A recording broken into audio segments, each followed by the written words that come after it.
Estamos aqui para falar um pouco sobre as grandes campeãs da premiação Outliers InfoMoney 2025.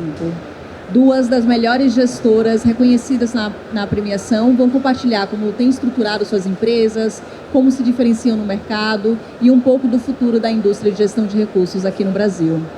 2024 foi um dos anos mais importantes da indústria de fundos. Selic alta, volatilidade, incertezas para os investidores. E temos aqui conosco uma gestora que ganhou 7 prêmios na premiação, a Kinea, representada pelo Márcio Verri. E também temos a SPX. E aí eu vou trazer aqui um consolidado, acho que vale trazer um pouco de quais foram os reconhecimentos de cada uma de vocês, não é essa, Gala? Vamos nessa. A Kinea venceu 7 prêmios.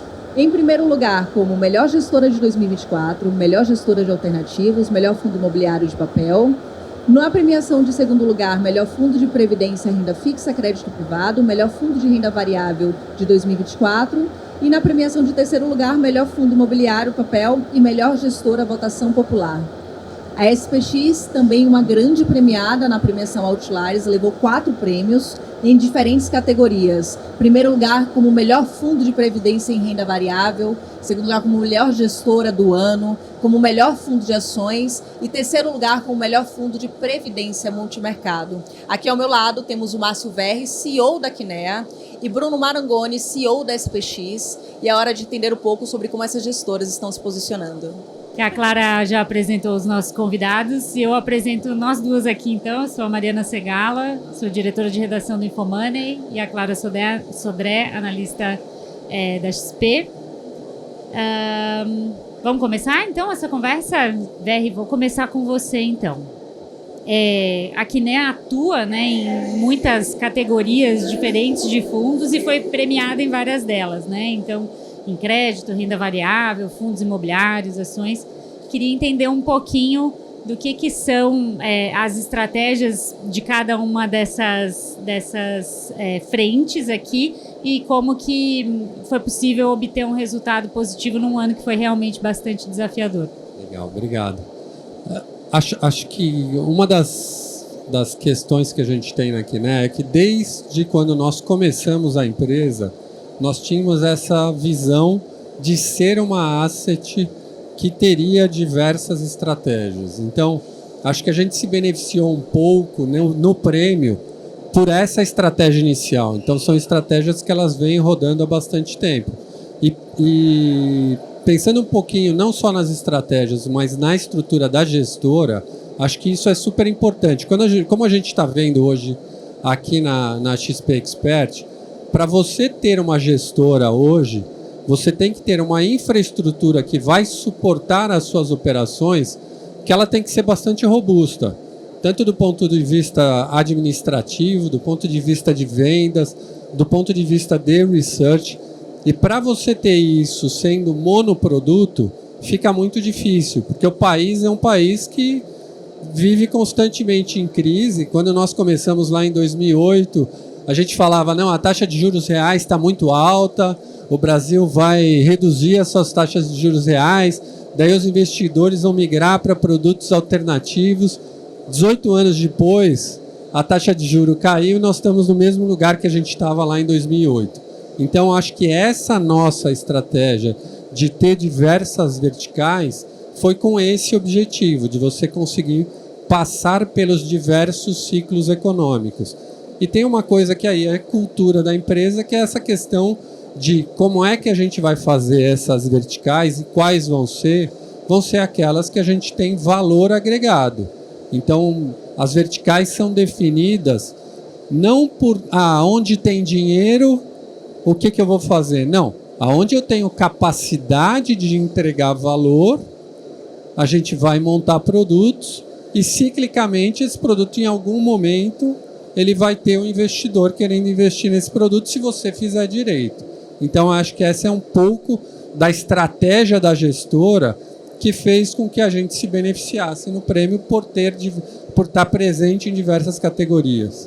Agora, Verri, atuando em verticais variadas, como é o caso da Kinea, vocês estão em contato com investidores de perfis distintos, né? Cada investidor está ali buscando uma coisa diferente. Qual que é o momento, vamos dizer assim, desse investidor hoje, assim, né? O que vocês percebem ali do comportamento, enfim, do que esse investidor está querendo hoje? Legal. Bom, acho que, assim, se a gente for começar por fundos líquidos, acho que o investidor está muito avesso a risco nesse momento, né? Tem uma razão para isso, porque, na verdade, a taxa Selic, que é a taxa sem risco, ela está em 15%. Então, por que o cliente vai arriscar se ele tem um retorno muito alto na categoria de mais risco? Então, a gente ainda vê o investidor bastante focado nesses fundos de menor risco, nos fundos líquidos, então, principalmente fundos de crédito privado. Mas a gente está vendo também um interesse bastante grande por parte de produtos que você tem uma capacidade de gerar retorno de longo prazo. Então, a gente está tendo uma demanda bastante grande por fundos de infraestrutura, isentos e não isentos, e fundos private equity e dívida. Então, acho que é um momento que o Brasil está investindo muito em infraestrutura, você tem muitos leilões, e isso está dando a capacidade de atrair recursos para esses segmentos. A parte de real estate, ela continua muito forte ainda, então a gente tem um juro alto, mas o impulso fiscal ele está sendo suficiente para manter a atividade aquecida. Até por isso o juro não cai. Então o real estate também continua muito bem. Agora eu queria aproveitar e fazer uma pergunta para o Marangoni, porque a SPX está prestes a completar 15 anos de existência e atravessando diferentes ciclos macroeconômicos aqui no Brasil. É uma gestora reconhecida por desenvolver fundos com mandatos flexíveis, justamente para lidar com toda essa turbulência da nossa economia brasileira. E a pergunta é como vocês têm interpretado esse atual momento, né, esse atual ambiente macroeconômico em que o investidor corre risco de concentrar muito seus investimentos na renda fixa e abrir mão da descorrelação que os mandatos de multimercados podem trazer, por exemplo. O movimento de diversificação da grade de produtos que foi iniciado lá em 2019 da SPX continua sendo uma estratégia para o cenário atual? Boa tarde a todos. Obrigado aí, a Infomoney, pelo convite. Parabenizar aí o Márcio e a Quinéia pelos prêmios. É uma gestora que a gente admira bastante. Acho que a sua pergunta vai muito na linha aí do que o Márcio estava falando, né? A gente já nasceu como uma gestora muito preocupada com a ciclicalidade do Brasil, né? O Brasil é um país muito volátil, né? Os ciclos mudam o tempo inteiro, os juros uma hora está lá embaixo, outra hora está lá em cima. Então, isso fez com que a gente buscasse ao longo do tempo desenvolver produtos que fossem não só arrojados, mas flexíveis, né? E sempre nos posicionar como uma casa de gestão ativa, né? Então, a gente seguiu aí um pouco aí os passos da Quinéia, no sentido de, ao longo do tempo, vir diversificando o negócio, né, e trazendo novas verticais, né? A gente sabe que em algum momento o ciclo vai estar melhor para uma vertical e outro momento tá melhor para uma outra, e essas coisas vão se balanceando.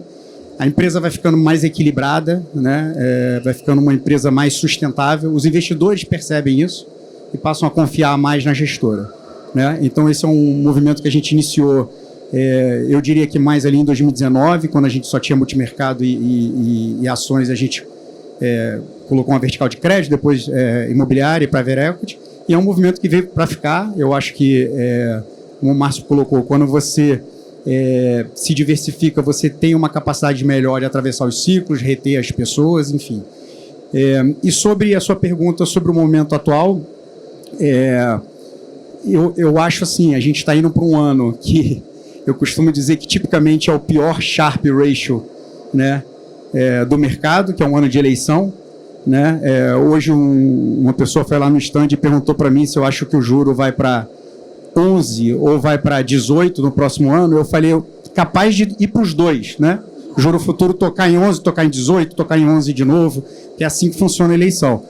Então, eu acho que é um pouco assim, eu acho que é uma hora do investidor ter um portfólio balanceado, não botar todos os ovos na mesma cestinha, não estar só na renda fixa, procurar bons gestores e as gestoras, o benefício que elas trazem para o investidor não é só de diversificação, mas é também de gestão ativa, né?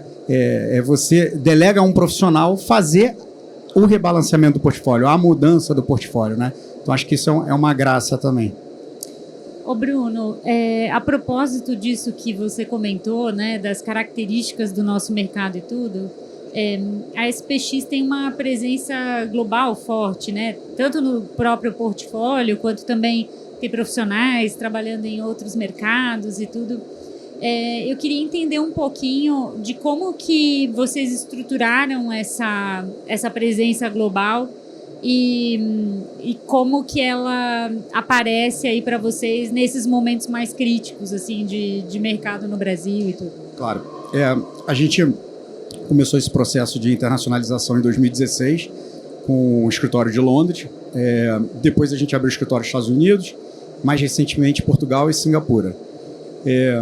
Logicamente que a parte mais óbvia desse processo é você conseguir contratar os profissionais locais, né? Então a gente consegue ter um economista local, a gente consegue ter gestores locais. Então a gente tem gestores de Ásia, especialistas de Ásia em Singapura, por exemplo. Você consegue contratar analistas locais e etc. Mas esse processo, ao longo do tempo, ele trouxe duas outras coisas muito boas para a SPX. A primeira foi estar próximo dos investidores internacionais, né? Hoje, 1/3 do nosso AUM é de investidores estrangeiros, né?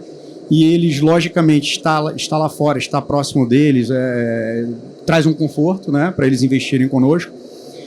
E um outro benefício também foi que o fato da gente estar lá fora e a gente ter que funcionar dentro de um ambiente regulatório muito mais complexo, né, e ser fiscalizado por uma SEC dos Estados Unidos, por um FCA da Inglaterra, enfim, veio ao longo do tempo puxando a barra, né, e fazendo com que a gente tivesse que ter padrões, processos, enfim, padrões de compliance, enfim.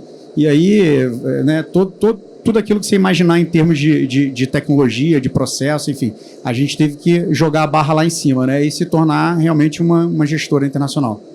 Mas esse teu investidor global, né, que a quem vocês chegam por ter a presença local, ele está interessado em estar exposto ao Brasil ou ele está interessado em estar exposto ao global também?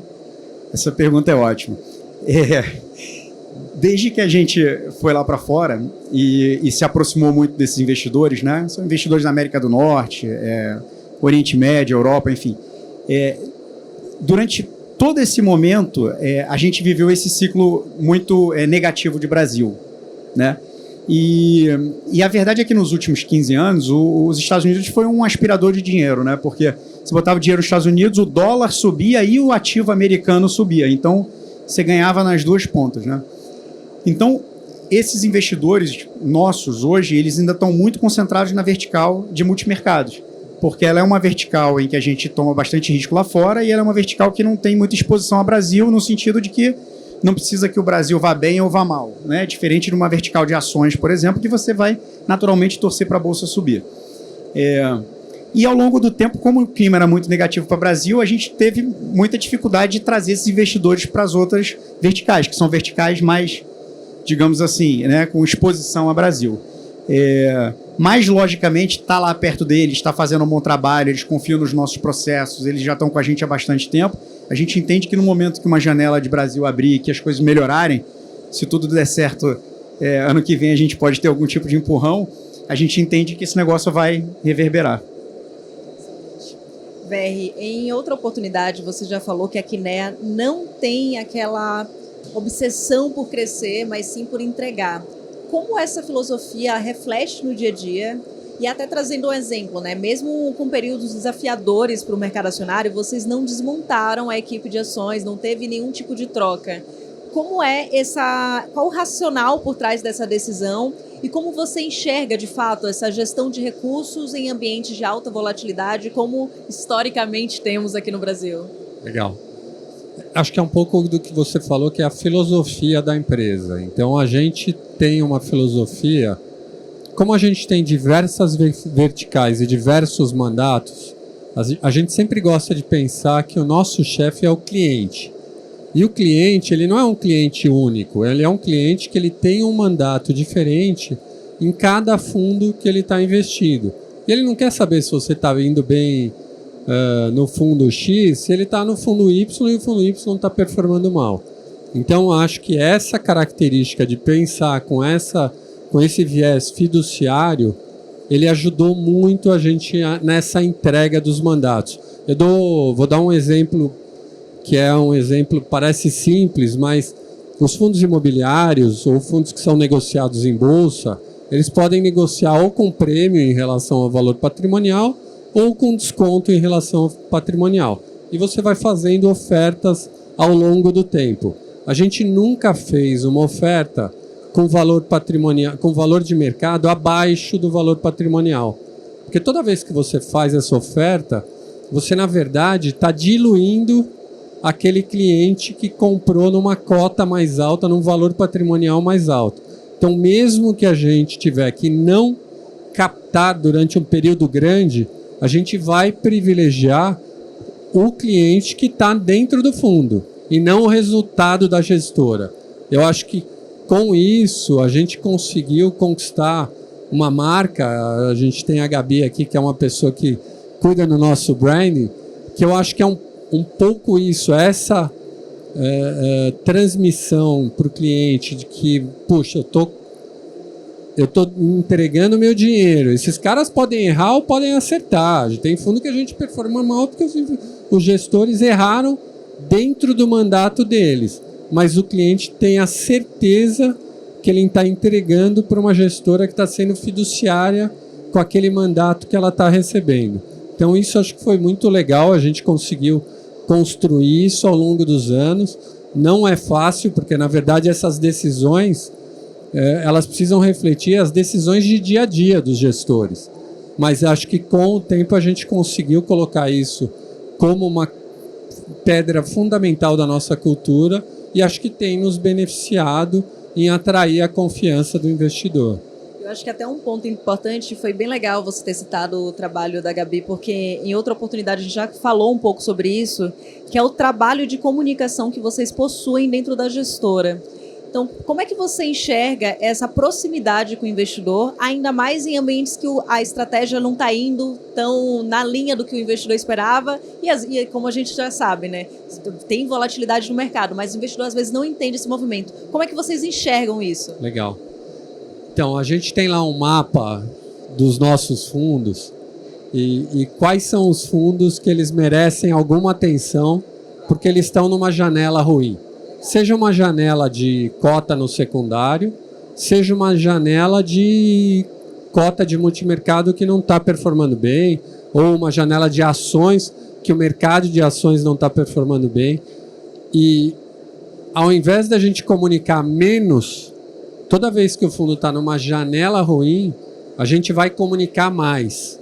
Então, às vezes, a gente tem alguns clientes, tem um cliente family office que fala, pelo amor de Deus, o fundo está indo mal, mas não está indo tão mal. Por que você está me falando isso? Falando, não, porque eu quero ser o primeiro a te falar por que o fundo está indo mal, por que foi mal e o que a gente está fazendo para reverter isso. Então, a gente tem muito essa visão de comunicar, pode até ser um pouco mais excessivo, mas a gente tenta comunicar muito rapidamente o que está acontecendo de errado, mas também a gente comunica bastante o que está acontecendo de legal com os fundos, quais são as oportunidades. Acho que a gente hoje vive num mundo que a gente compete pela atenção com diversos canais diferentes. Então é importante que o cliente tenha noção do que está acontecendo no fundo deles. Eu acabei não te respondendo a questão de ações que você tinha me perguntado, mas ações para nós, Bia, quando a gente tem uma vertical, o filho a gente não abandona, né? Então, seu filho pode estar indo mal na escola, passa por aquele período de adolescente que é mais difícil e tal. Então, quando a gente decide ter uma vertical, a gente decide ir com ela investindo até ela dar certo. Então, ações, os nossos fundos vão super bem, mas a janela de ações é uma janela E o cliente, pessoa física de ações, ele gosta de investir depois que já subiu bastante. Muito sensível esse investidor de ações brasileiro. Então a gente tem que ter essa paciência e em algum momento, o dia que o Brasil conseguir derrubar juros, eu acho que esse investimento vai se pagar. Queria falar um pouquinho de futuro de curto e médio prazo, digamos assim. Se bem que ultimamente está difícil, né, de falar de futuro, porque tudo muda. Como já diz o slogan de uma rádio conhecida, em 20 minutos tudo pode mudar, né? Mas queria falar um pouquinho sobre o segundo semestre agora e entender na SPX quais são as apostas em termos de produto mesmo, né? O que vocês acham que vai estar mais evidenciado em termos de produto, de oferta de produto para cliente, mas também de alocação, assim, se vocês estão fazendo ajustes em face de toda a bagunça que a gente vem acompanhando, seja aqui localmente, com mudanças de regulação, de tributação e tudo mais, seja lá fora com tarifas e tudo mais.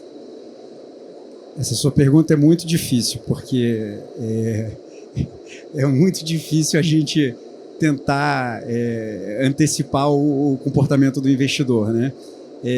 Eu acho que a gente lá, estruturalmente, a gente tem uma cabeça muito parecida com o que o Márcio falou, né? A gente busca ter diferentes verticais e diferentes produtos, né? O máximo arrojado possível, o máximo flexível possível, enfim, o máximo de valor agregado que a gente consiga ter, né? Aquilo que o nosso time consegue entregar. E a gente trabalha, né, dentro desses produtos, faz o nosso melhor ao longo do tempo e, eventualmente, os ciclos mudam e esses produtos em algum momento estão melhor e em outros momentos estão piores. A gente busca também não se seduzir muito por coisas de curto prazo, né? Então, outro dia aí o juro estava 2 e ninguém queria saber de crédito, ninguém queria saber de renda fixa e o investidor ele queria pular direto da NTNB para o Venture Capital, né? E agora o juro está 15 e ninguém quer saber de multimercado, ninguém quer saber de ações e a turma só quer saber de renda fixa. Então, construir uma empresa, uma gestora, um asset, né, com várias verticais, enfim, para estar aqui durante 30, 50 anos, olhando muito para o frenesi de curto prazo dos produtos, eu não acho que é a melhor coisa. Logicamente, assim, dando um pouco de pitaco, eu acho que os investidores vão continuar alocando na renda fixa, né? Principalmente na renda fixa isenta, né? Hoje com juro a 15 você tem aí 2% aí praticamente de benefício fiscal, né? Acho que esse fluxo vai continuar, mas eu pessoalmente acho que é um momento em que a gente está se aproximando de um período bastante volátil, em que a gente pode ter uma situação binária no Brasil, né? As caudas são bem grandes. Eu acho que é hora do investidor ter um portfólio mais balanceado, ter um pouco mais de gestão ativa. A gente tem visto aí os números, a alocação em multimercados despencou, seja pessoa física, seja fundações, alocação em ações menor em 15 anos, em qualquer segmento. Enfim, eu acho que é hora de balancear um pouco mais o negócio. É um pouco da minha visão, assim. Já vou fazer a mesma pergunta para o Verri, mas queria puxar um ponto aqui da sua resposta, quando você falou sobre os produtos de renda fixa, principalmente aqueles que são isentos. A gente está acompanhando aí já há alguns meses uma proposta, né, de inclusive taxar, né, alguns desses produtos que hoje são isentos e que deixariam de ser 100% isentos, né? Tem desde aqueles produtos bancários até FIIs, FIAGROS, fundos de infraestrutura e tudo mais. Você acha que, mesmo com essa perspectiva, o investidor brasileiro ainda não está parando para pensar do tipo, puxa, será que realmente é aqui que é o meu caminho? Você não vê o impacto dessa discussão sobre o comportamento desse investidor? Essa pergunta é muito difícil, eu vou passar ela para o Márcio. Eu só estou fazendo pergunta difícil hoje. Brincadeira, eu vou responder aqui rapidinho. Assim, quando a gente pensa em produto isento, é um espectro muito amplo, né? Hoje você consegue fazer desenvolvimento imobiliário dentro de um fundo imobiliário isento, né? Então, pensar na isenção fiscal não necessariamente significa que você está comprando uma coisa com pouco potencial de retorno, pouco valor agregado, etc. e tal. Logicamente, o fluxo para produtos isentos foi colossal, né, nos últimos anos.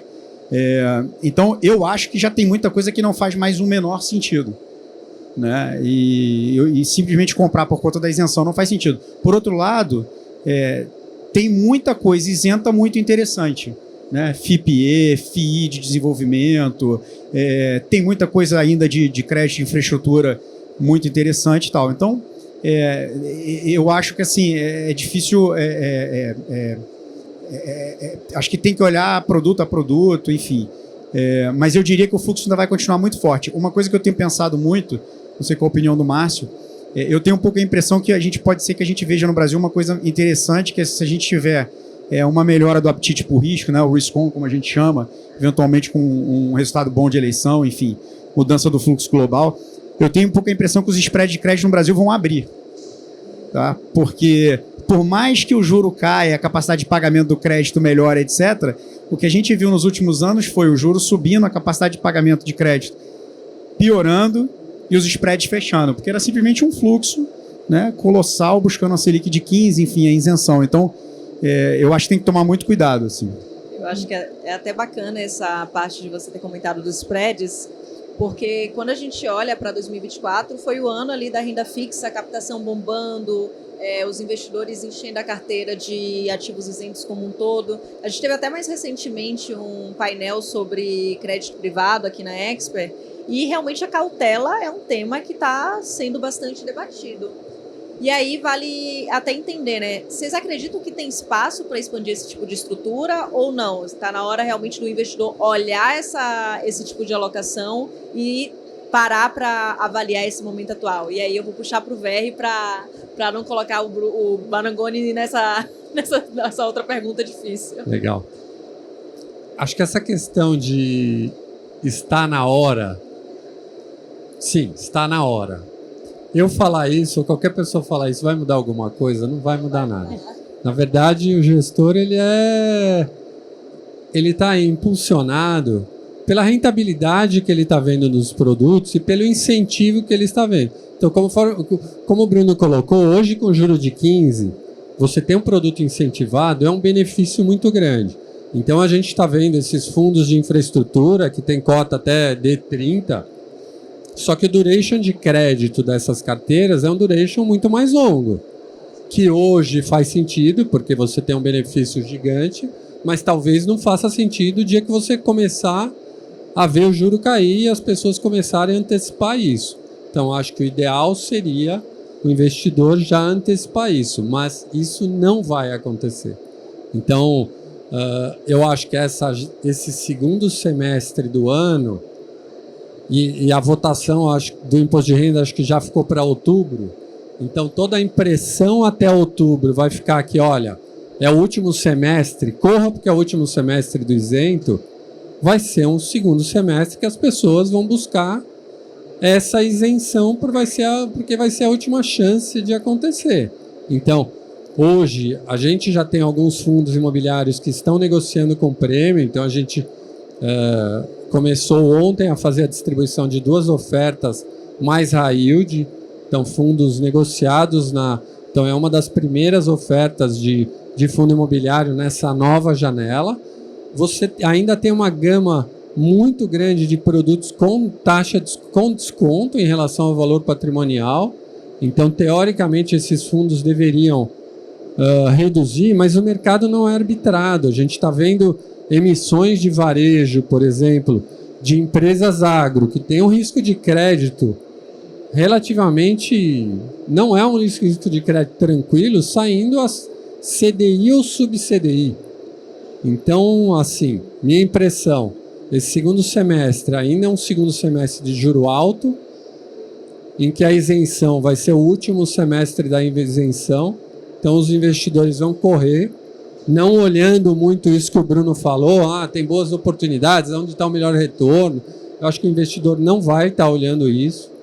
A gente está vendo uma série de emissões que fazem todo sentido, de cota sênior e cota júnior, mas a gente está vendo que um pouco o investidor não está olhando qual é o ativo que está por trás daquela emissão. Mas, sendo bem pragmático, eu acho que é para aí que o dinheiro do investidor vai. Vai predominar o FOMO ali, né? Do tipo, eu não quero perder essa oportunidade. Eu acho que sim. E aí, Ver, isso, né, que você trouxe, naturalmente vocês vão, né, como gestora, oferecer, vamos dizer assim, isso que o investidor está demandando, né? Mas do ponto de vista de alocação dos fundos que não são listados, por exemplo, assim, o que você está enxergando para o segundo semestre? Então, oferecer mais ou menos, porque, por exemplo, nesse mundo de fundo de infraestrutura com cota até D30, a gente tem um capacity que a gente colocou e até esse capacity a gente vai. Mais do que isso, a gente não vai porque tem dinheiro, a gente vai ter o produto. Não, a gente não quer estar nesse jogo. Então, eu acho que a gente está buscando ter produtos que fazem parte do que a gente acha racional. Então, nós temos fundos de desenvolvimento que a gente vai ter. A gente tem um fundo de... eu não falo... No Brasil, você fala Special Situation, parece que o negócio é ruim. De Capital Solutions, que a gente já construiu um portfólio e agora, nesse segundo semestre, a gente vai estar captando. Então, a gente vai fazer o nosso desenvolvimento. A gente tem um fundo, por exemplo, de desenvolvimento logístico, que provavelmente a gente vai vir com essa estrutura de sênior e júnior. Então a gente vai na nossa toada de lançamento de produto, não em função do dinheiro que tem, mas em função do que a gente tem de bons ativos. Então a gente está olhando mais pelo lado do ativo do que pelo lado do passivo. Perfeito. Bruno, queria falar um pouquinho sobre previdência. Essa é uma classe em que muitas gestoras, né, focaram nos últimos anos, no período em que a vida estava mais difícil para os multimercados, os fundos de previdência acabaram sobressaindo, e também por conta de mudanças regulatórias que foram, né, ajustes que foram sendo feitos ao longo desses últimos anos. Eu queria saber como que está a visão de vocês para essa classe de fundos de previdência, como que isso está dentro da estratégia da SPX. A gente começou em Previdência em 2018. Na época, poucas gestoras independentes ainda se aventuravam, né, na Previdência. Tinha uma regulação que era bem restrita para investir. Os produtos eram bem rudimentares, mas o que a gente acompanhou de lá para cá foi uma evolução muito forte dessa indústria, uma sofisticação muito boa. Se eu não me engano, em meados de 2020, saiu uma nova regulação que flexibilizou bastante, tá, a política de investimentos. Então, o que a gente vê hoje é que a gente tem produtos de previdência multimercados, ações e crédito, né? E o que a gente vê hoje é que os produtos de previdência eles já são praticamente similares aos fundos tradicionais, né? Seja em termos de portfólio, ou seja, né, de capacidade de investimento, seja em termos de custo também. Os custos caíram muito, eram produtos mais caros e hoje já não são mais. Então, teve uma evolução muito grande dessa indústria. E agora, mais recentemente, com toda essa agenda de taxação, né? Você falou aí sobre taxação dos isentos, enfim, eventualmente aumento de taxação dos próprios fundos tradicionais, não isentos, fim dos fundos fechados, enfim, tudo isso que a gente vem acompanhando. Eu acho que, no fim das contas, a Previdência vai ser uma das grandes vencedoras, assim, que é o certo, né? Assim, a Previdência ela tem um benefício fiscal para o investidor relevante, importante. Ela não tem como cotas e o imposto após 10 anos é de 10%, mas observa, após 10 anos, né? Então ela faz um incentivo à poupança de longo prazo, que eu acho que é onde realmente tem que vir o benefício tributário, né? Assim, na minha visão, eu acho que não faz o menor sentido uma LCA de 30 dias, né, ser isenta, né, e um fundo de previdência, depois de 10 anos, ainda paga 10%. Acho que a gente tem que repensar tudo isso. Mas, enfim, eu acho que hoje a Previdência é muito mais sofisticada. Na minha opinião, vai ser um mercado que ainda vai se desenvolver bastante, crescer muito. desde os fundos fechados mesmo, né, do ano passado, né, a Previdência sempre foi sendo apontada como essa alternativa, né, para você fazer essa... Agora apareceu essa surpresinha desse IOF aí, acima de certo volume e tal. Um negócio, na minha opinião, a forma como foi feito, um mecanismo bem ineficaz, assim, ineficiente. Mas eu acho que a tendência é que atrapalhe pouco assim, o crescimento da Previdência. Acho que é bacana olhar para os últimos anos da indústria de fundos, ver que teve todo esse movimento para a renda fixa como um todo, mas novas estruturas também surgiram, teve todo um movimento regulatório que permitiu que o investidor tivesse acesso, em especial o investidor em geral, a essas estruturas mais sofisticadas. E aí a grande pergunta é, dentro dessas classes que foram demandadas nos últimos anos, e aí eu trago aqui FIINFRA, FIAGRO, crédito estruturado e mandatos alternativos, quais são as verticais que mais causam entusiasmo em vocês para 2026 e como equilibrar toda essa inovação com uma gestão de fato ali muito próxima e diligente de tudo isso que tem de novas estruturas? Como é que vocês estão se preparando para 2026? Acho que a parte de crédito estruturado é uma parte bastante importante, né? O juros de 15%, ele tem um efeito que é esse efeito para o investidor de ser uma ótima oportunidade, mas ele tem um efeito bastante perverso na economia real, né? Então, o custo de dívida hoje das empresas, ele se aproxima do objetivo de um fundo de private equity tradicional, porque você está falando 15%, se a empresa paga 2% de spread, se é uma empresa com um pouco mais de risco, paga aí 5%, 6% de spread, você já está falando de 20% ao ano. Então, isso está fazendo com que várias empresas tenham problemas, porque elas têm passivos de curto prazo e precisam administrar esse passivo. E aí que entra a área de crédito estruturado, né? Eu acho que é uma área que vai olhar uma possível reestruturação numa empresa, se essa empresa, às vezes, ela não tem a liquidez adequada, mas ela tem ativos que são ativos valiosos. Então, infelizmente, eu acho que essa é uma situação que vai acontecer com bastante empresas e acho que essa área vai trazer boas oportunidades, porque acho que tem muitas empresas que têm ativos muito bons.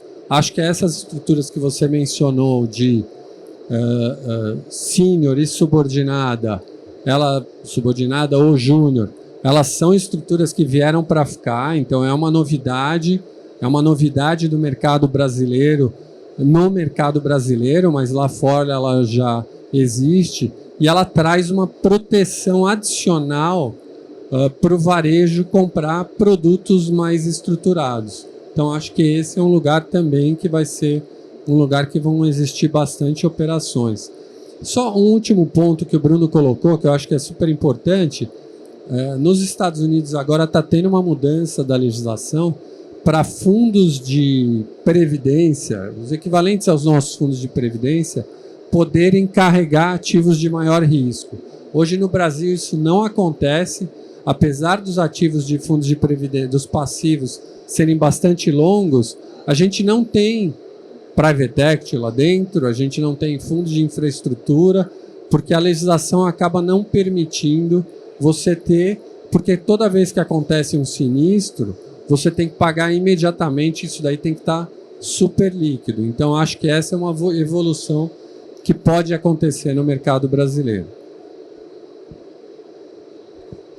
Acho que só complementando aí, você perguntou sobre essas classes mais alternativas, né? E o que a gente está mais animado aí. Eu acho assim, uma coisa que eu estou bastante animado é com o setor imobiliário. Assim, não exatamente com o setor, mas estou muito animado com as possibilidades, né? Daquilo que é possível se fazer hoje em dia dentro dos fundos imobiliários. Então, por exemplo, fazer desenvolvimento imobiliário dentro de um fundo imobiliário isento é um negócio assim incrível, né? Hoje o setor imobiliário não consegue mais se financiar totalmente pela poupança, né? Então a gente está vendo um shift gigante de crédito imobiliário para dentro dos fundos, né? Ainda tem muita coisa a ser feita, e eu estou assim particularmente animado tá, com o crescimento dos fundos imobiliários assim, em geral, né? Acho que o investidor tem muito a cabeça do fundo de laje, né? O fundo que paga o aluguel, muita cabeça da renda do aluguel, mas tem muita coisa nova, sofisticada aparecendo. Acho que vai ter muita coisa interessante. Pessoal, nosso tempo já está piscando aqui, acabou. Super obrigada aqui pela presença de vocês, por compartilharem com a gente um pouco da experiência de gestão. Novamente, parabéns pela premiação e espero vê-los lá no ano que vem de novo. Obrigado a vocês, obrigado pelo convite, parabéns ao Márcio. Obrigado igualmente. Valeu, gente. Muito obrigado. Márcio, Bruno, muito obrigada e até uma próxima.